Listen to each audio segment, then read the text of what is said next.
بسم الله الرحمن الرحيم. الحمد لله الذي أنزل على عبده الكتاب ولم يجعل له عوجا قيما لينذر بأسا شديدا من لدنه ويبشر المؤمنين الذين يعملون الصالحات أن لهم أجرا حسنا ماكثين فيه أبدا وينذر الذين قالوا اتخذ الله ولدا ما لهم به من علم ولا لآبائهم كبرت كلمة تخرج من أفواههم إن يقولون إلا كذبا فلعلك باخع نفسك على آثارهم إن لم يؤمنوا بهذا الحديث أسفا إنا جعلنا ما على الأرض زينة لها لنبلوهم أيهم أحسن عملا وإنا لجاعلون ما عليها صعيدا جرزا أم حسبت أن أصحاب الكهف والرقيم كانوا من آياتنا عجبا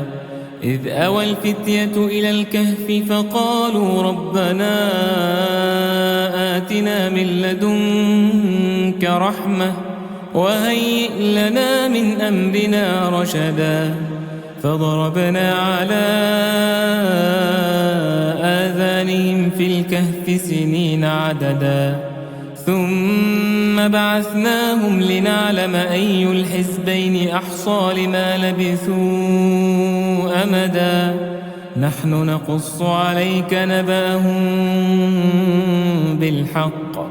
إنهم فتية آمنوا بربهم وزدناهم هدى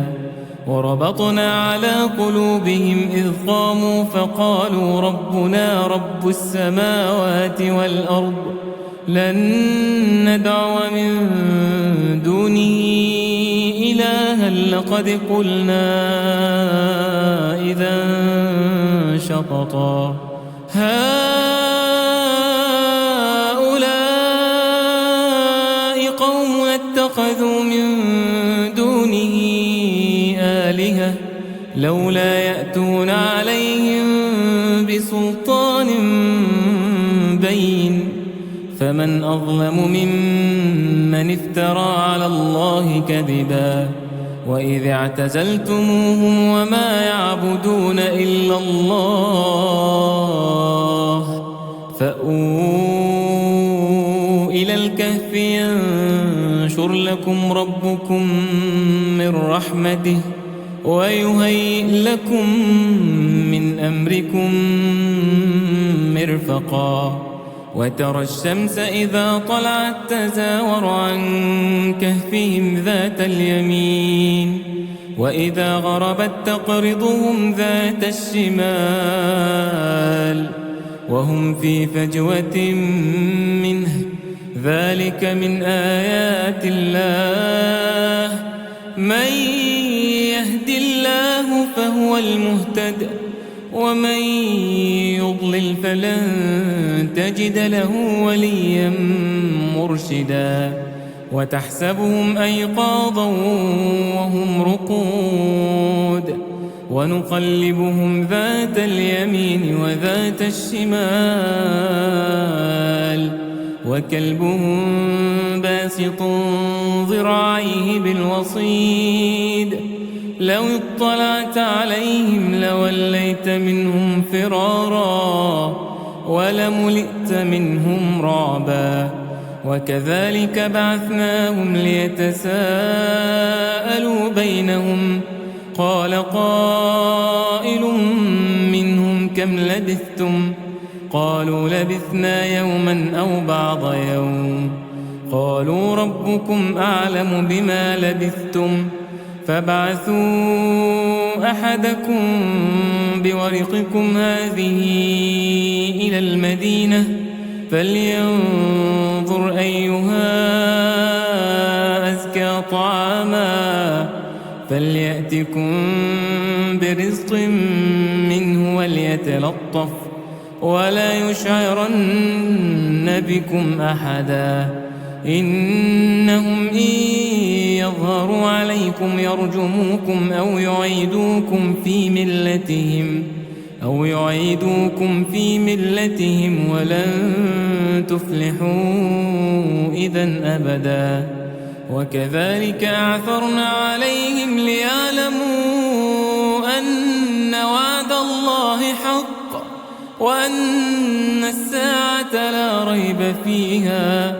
إذ يتنازعون بينهم أمرهم فقالوا ابنوا عليهم بنيانا ربهم أعلم بهم قال الذين غلبوا على أمرهم لنتخذن عليهم مسجدا سيقولون 3 رابعهم كلبهم ويقولون 5 سادسهم كلبهم رجما بالغيب ويقولون 7 وثامنهم كلبهم قل ربي أعلم بعدتهم ما يعلمهم إلا قليل فلا تمار فيهم إلا مراء ظاهرا ولا تستفت فيهم منهم أحدا ولا تقولن لشيء إني فاعل ذلك غدا إلا أن يشاء الله واذكر ربك إذا نسيت وقل عسى أن يهديني ربي لأقرب من هذا رشدا ولبثوا في كهفهم 300 سنين وازدادوا 9 قل الله أعلم بما لبثوا له غيب السماوات والأرض أبصر به وأسمع ما لهم من دونه من ولي ولا يشرك في حكمه أحدا واتل ما أوحي إليك من كتاب ربك لا مبدل لكلماته ولن تجد من دونه ملتحدا واصبر نفسك مع الذين يدعون ربهم بالغداة والعشي يريدون وجهه ولا تعد عيناك عنهم تريد زينة الحياة الدنيا ولا تطع من أغفلنا قلبه عن ذكرنا واتبع هواه وكان أمره فرطا وقل الحق من ربكم فمن شاء فليؤمن ومن شاء فليكفر إنا أعتدنا للظالمين نارا أحاط بهم سرادقها وإن يستغيثوا يغاثوا بماء كالمهل يشوي الوجوه بئس الشراب وساءت مرتفقا إن الذين آمنوا وعملوا الصالحات إنا لا نضيع أجر من أحسن عملا أولئك لهم جنات عدن تجري من تحتهم الأنهار يحلون فيها من أساور من ذهب ويلبسون ثيابا خضرا من سندس واستبرق متكئين فيها على الأرائك نعم الثواب وحسنت مرتفقا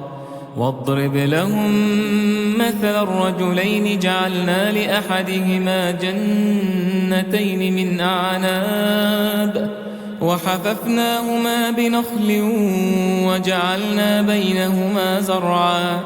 كلتا الجنتين جنتين آتت أكلها ولم تظلم منه شيئا وفجرنا خلالهما نهرا وكان له ثمر فقال لصاحبه وهو يحاوره أنا أكثر منك مالا وأعز نفرا ودخل جنته وهو ظالم لنفسه قال ما أظن أن تبيد هذه أبدا وما أظن الساعة قائمة ولئن رددت إلى ربي لأجدن خيرا منها منقلبا قال له صاحبه وهو يحاوره أكفرت بالذي خلقك من تراب ثم من نطفة ثم سواك رجلا لكن هو الله ربي ولا أشرك بربي أحدا ولولا إذ دخلت جنتك قلت ما شاء الله لا قوة إلا بالله إن ترني أنا أقل منك مالا وولدا فعسى ربي أن يؤتيني خيرا من جنتك ويرسل عليها حسبانا من السماء فتصبح صعيدا زلقا أو يصبح ماؤها غورا فلن تستطيع له طلبا وأحيط بثمره فأصبح يقلب كفيه على ما أنفق فيها وهي خاوية على عروشها ويقول يا ليتني لم أشرك بربي أحدا ولم تكن له فئة ينصرونه من دون الله وما كان منتصرا هنالك الولاية لله الحق هو خير ثوابا وخير عقبا واضرب لهم مثل الحياة الدنيا كماء إن أنزلناه من السماء فاختلط به نبات الأرض فأصبح هشيما تذروه الرياح وكان الله على كل شيء مقتدرا المال والبنون زينة الحياة الدنيا والباقيات الصالحات خير عند ربك ثوابا وخير أملا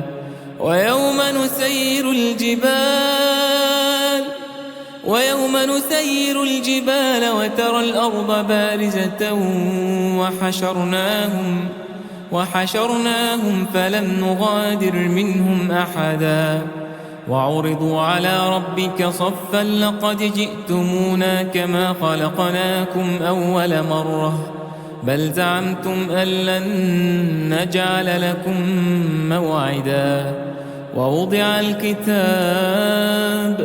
ووضع الكتاب فترى المجرمين مشفقين مما فيه ويقولون يا ويلتنا ما لهذا الكتاب لا يغادر صغيرة ولا كبيرة إلا أحصاها ووجدوا ما عملوا حاضرا ولا يظلم ربك أحدا وإذ قلنا للملائكة اسجدوا لآدم فسجدوا إلا إبليس كان من الجن ففسق عن أمر ربه أفتتخذونه وذريته أولياء من دوني وهم لكم عدو بئس للظالمين بدلا ما أشهدتهم خلق السماوات والأرض ولا خلق أنفسهم وما كنت متخذ المضلين عضدا ويوم يقول نادوا شركائي الذين زعمتم فدعوهم فلم يستجيبوا لهم وجعلنا بينهم موبقا ورأى المجرمون النار فظنوا أنهم مواقعوها ولم يجدوا عنها مصرفا ولقد صرفنا في هذا القرآن للناس من كل مثل وكان الإنسان أكثر شيء جدلا وما منع الناس أن يؤمنوا إذ جاءهم الهدى ويستغفروا ربهم إلا أن تأتيهم سنة الأولين أو يأتيهم العذاب قبلا وما نرسل المرسلين إلا مبشرين ومنذرين ويجادل الذين كفروا بالباطل ليدحضوا به الحق واتخذوا آياتي وما أنذروا هزوا ومن أظلم ممن ذكر بآيات ربه فأعرض عنها ونسي ما قدمت يداه إنا جعلنا على قلوبهم أكنة أن يفقهوه وفي آذانهم وقرا وإن تدعهم إلى الهدى فلن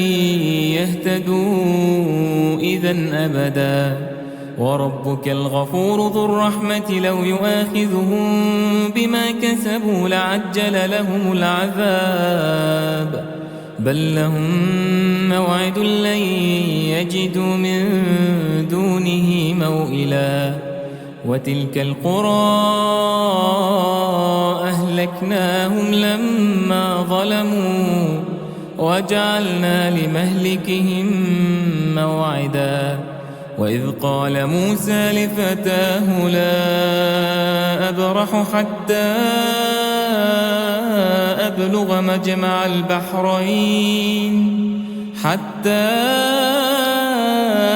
أبلغ مجمع البحرين أو أمضي حقبا فلما بلغا مجمع بينهما نسيا حوتهما فاتخذ سبيله في البحر سربا فلما جاوزا قال لفتاه آتنا غداءنا لقد لقينا من سفرنا هذا نصبا قال أرأيت إذ أوينا إلى الصخرة فإني نسيت الحوت وما أنسانيه إلا الشيطان أن أذكره واتخذ سبيله في البحر عجبا قال ذلك ما كنا نبغ فارتدا على آثارهما قصصا فوجدا عبدا من عبادنا آتيناه رحمة من عندنا وعلمناه من لدنا علما قال له موسى هل أتبعك على أن تعلمني مما علمت رشدا قال إنك لن تستطيع معي صبرا وكيف تصبر على ما لم تحط به خبرا قال ستجدني إن شاء الله صابرا ولا أعصي لك أمرا قال فإن اتبعتني فلا تسألني عن شيء حتى أحدث لك منه ذكرا. فانطلقا حتى إذا ركبا في السفينة خرقها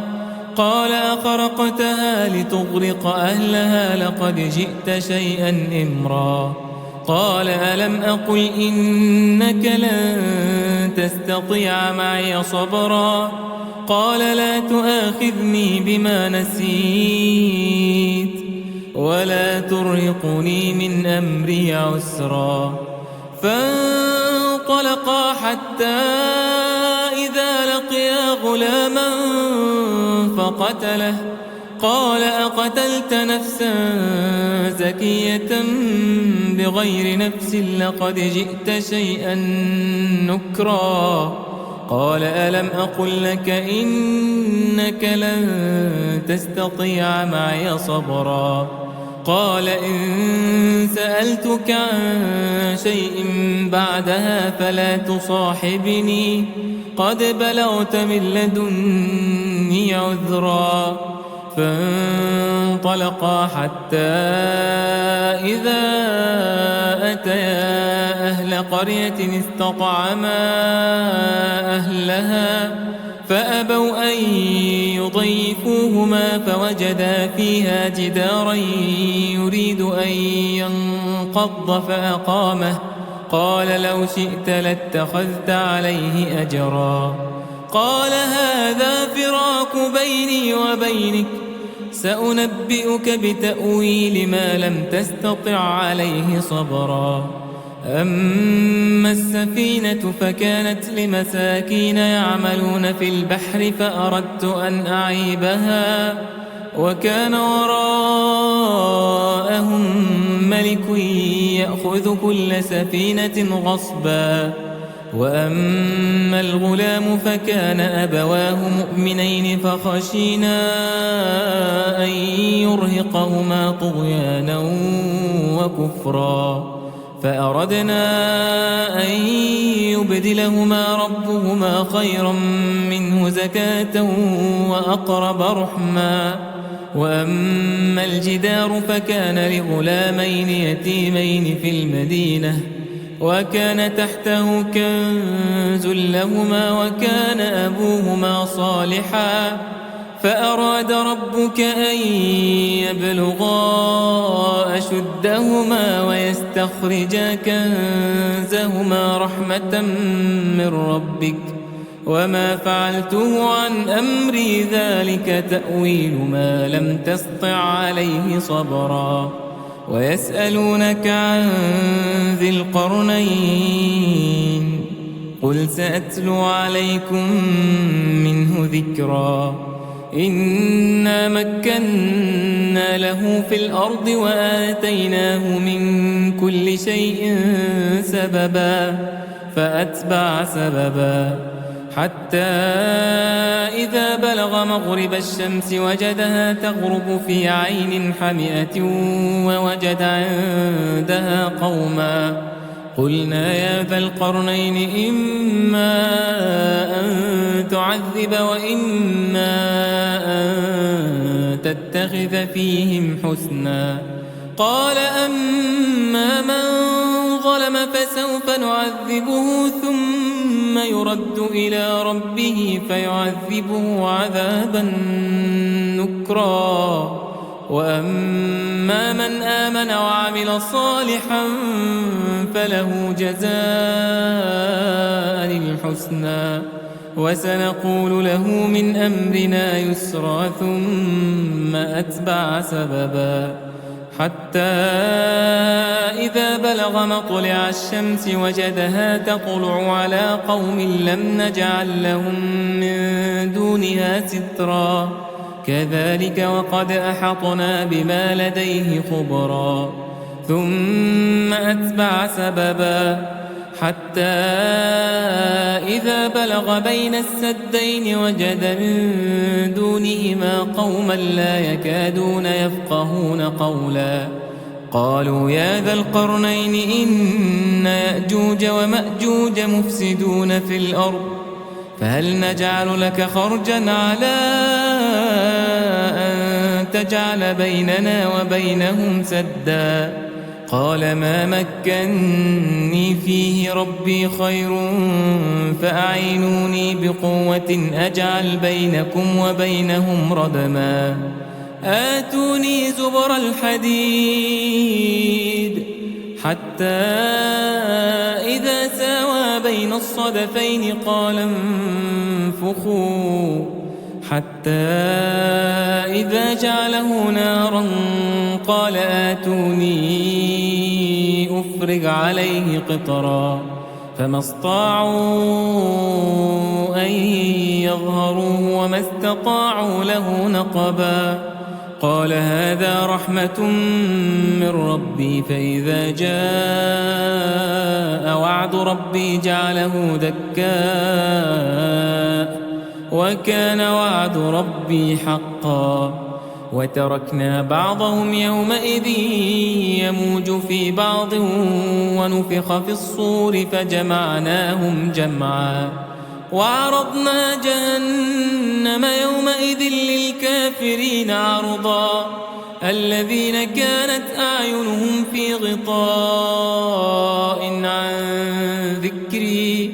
وكانوا لا يستطيعون سمعا أفحسب الذين كفروا أن يتخذوا عبادي من دوني أولياء إنا أعتدنا جهنم للكافرين نزلا قل هل ننبئكم بالأخسرين أعمالا الذين ضل سعيهم في الحياة الدنيا وهم يحسبون أنهم يحسنون صنعا أولئك الذين كفروا بآيات ربهم ولقائه فحبطت أعمالهم فلا نقيم لهم يوم القيامة وزنا ذلك جزاؤهم جهنم بما كفروا واتخذوا آياتي ورسلي هزوا إن الذين آمنوا وعملوا الصالحات كانت لهم جنات الفردوس نزلا خالدين فيها لا يبغون عنها حولا قل لو كان البحر مدادا لكلمات ربي لنفد البحر قبل أن تنفد كلمات ربي ولو جئنا بمثله مددا قل إنما أنا بشر مثلكم يوحى إلي أنما إلهكم إله واحد فمن كان يرجو لقاء ربه فليعمل عملا صالحا ولا يشرك بعبادة ربه أحدا.